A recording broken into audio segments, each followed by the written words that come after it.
Hi guys, welcome to the channel. Welcome if you're new, welcome if you're not. Today we're going to talk about my top 10 products that I think are way better than high end, even though they are super affordable. But before we get into today's video, I want to let you know about the look that you're enjoying here, hopefully. I mentioned last week that I was getting some unreal PR, and it is the Natasha Denona Dream Collection. I got the palette, the lip liner, and the lipstick all in exchange for my honest review, which I haven't done yet. I just tried it out for the first time today. I also did purchase, even though I'm on a no buy, with my YouTube earnings. I always reinvest in my channel. I did pick up the face palette as well. So stay tuned for the second video this week where I'm going to try them out or do a look with you guys. But if you can't wait until then, you can check me out over on TikTok where I did create this eye look and try on the lip combo. So with all that said, let's get into it. Starting first and foremost with a powder that I resisted for years, and finally I saw it so many times over on TikTok that I just had to try it, and that is the Maybelline Fit Me powder, the loose powder. I have mine in the shade Fairlight. I love this stuff. This is really, really good. It definitely holds my makeup in place, and I have combination oily skin, so that's really saying something. Plus, I love that it does add a little bit of coverage to the look on days where I feel like I need it. It's very finely milled, super soft and silky. I absolutely love this, and for the price, you can't beat it. May as well talk about the other two powders. I have 3 powders in this roundup. I didn't really realize that until I was done. But the next powder is the only powder that I will use on my under eyes, and that is the number 7 Lift and Illuminate Triple Action Finishing Powder.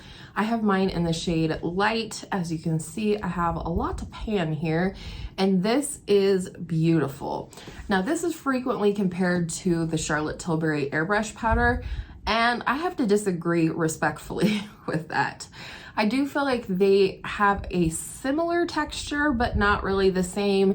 And I have to tell you that the Charlotte Tilbury powder looks like garbage underneath my eyes. I'm just clearly too old for that. I've turned 40 this year. I do have fine lines, but this one just does the job. I like to pick it up on my ring finger and just press it on my concealer under my eyes. It melds together beautifully and it keeps my concealer in place, but more importantly, it looks beautiful. Are you guys impressed that I diffused my hair for you today? You should be. I don't do that very often. And the last powder that I want to talk about is the e.l.f. Halo Glow powder. I have mine in the shade Light. This is gorgeous. I absolutely love this. It does give a glow to the skin, but it has absolutely no particles of mica or shimmer or anything shiny. It just allows the glow of your skin or your foundation or your other products to come through, but it still sets the face, which is important.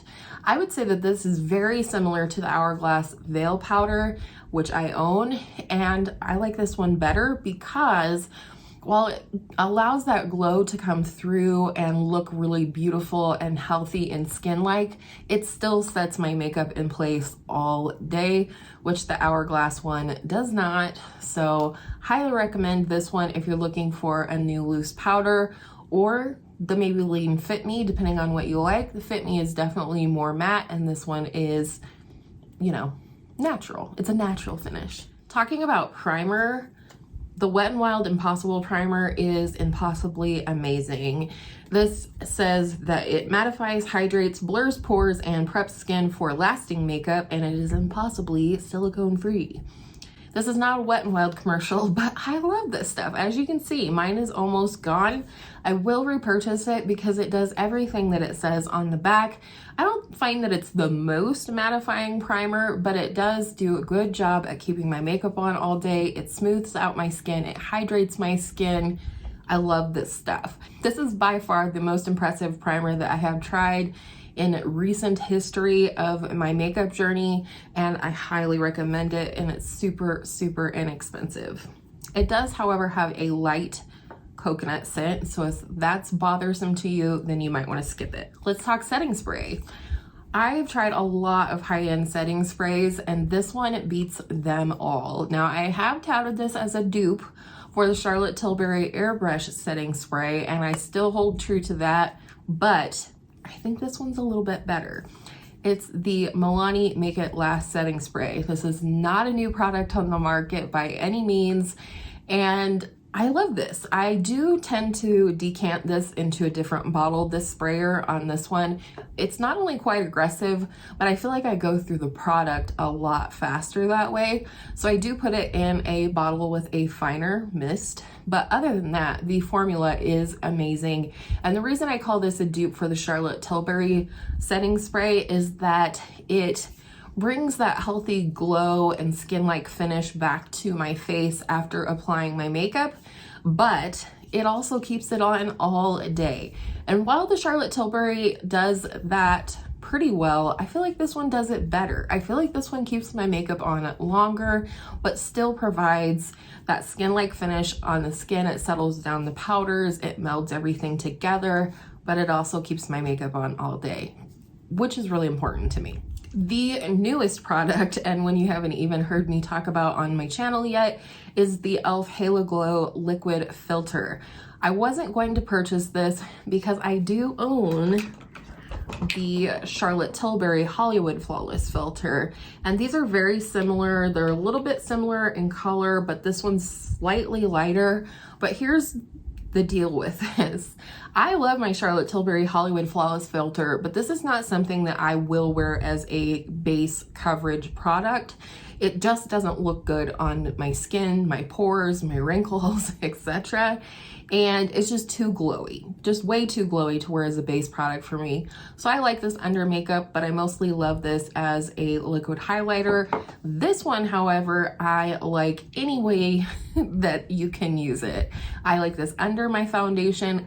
I love this mixed with my foundation. My favorite mixer so far is the L'Oreal Infallible, which is actually the foundation I have on today.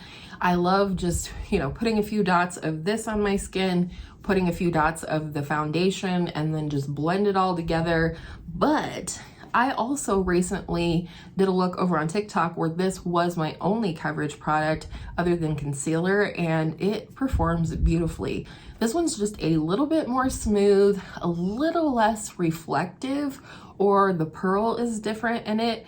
It's very glowy. I mean, it does, hold true to its name. It's definitely glowy, but it's glowy in somewhat of a more refined way that is kind of magical, to be honest. And I do have the shade Fair in this, I meant to mention. And the shade that I have from Charlotte Tilbury is number 3 Light Medium. So I love this stuff. If you've always wanted the Charlotte Tilbury Hollywood Flawless Filter, long name, I highly recommend this one because I think it's maybe even a little bit better. Sorry, Charlotte. Concealer. This one is stunning, and there's a reason why there's a lot of hype behind this concealer. It's the NYX Bear With Me Concealer Serum. I have the shade Vanilla. It's a great shade match for me, and I love this everywhere. I like it under my eyes. It is very hydrating. It's just enough coverage without being too much. And I also love this for applying over my upper lip where I have some hyperpigmentation or melasma. And this is the only thing besides some higher end products that covers that without making it look dry, cakey, heavy like makeup. It doesn't accentuate the fine lines around my mouth or my smile lines as most concealers do. So I highly recommend this. I even like this as like an all over coverage product. I pump it out on the back of my hand. I put a little dots here, there, and everywhere and blend it in, and I'm on my way. I would like to, NYX, I doubt you're watching, but I would like to have a foundation in this exact formula. Not a different formula, the concealer formula, foundation bottle, just saying. 2 more to go, and this one you've heard me talk about on my channel a lot if you've been around for a while. It is the L'Oreal True Match Lumi Bronze It in the shade Light. I love this stuff. It is glowy, but it's not shimmery, and this I have called many times the fixer of bronzers. It will help you if you're have a patchy bronzer situation, or let's say you didn't set your face and it just kind of stuck in place. This will help you blend it, but it's also stunning all on its own. I like this better than any high-end glowy bronzer that I currently own, and that is saying a lot. I just love this stuff. My girl Angela over at Beauty and Life with Angela loves this stuff. She's been through an entire one, and I think she's working on a second one that she has pan on. This stuff is amazing. I also heard Emily Noel recently talking about this bronzer in the deep shade, and I do want to pick up that shade at some point because it looks really beautiful and it has a slight rosy tone to it. But this is amazing. It's warm, but it's not too warm. It's not cool tone. It's maybe closest to a neutral tone. Good stuff. And lastly, these lip plumpers that I want to share with you today and have shared with you before are by far better than the Buxom lip plumping glosses or any lip plumping glosses that I personally have tried over the last 5 years or so.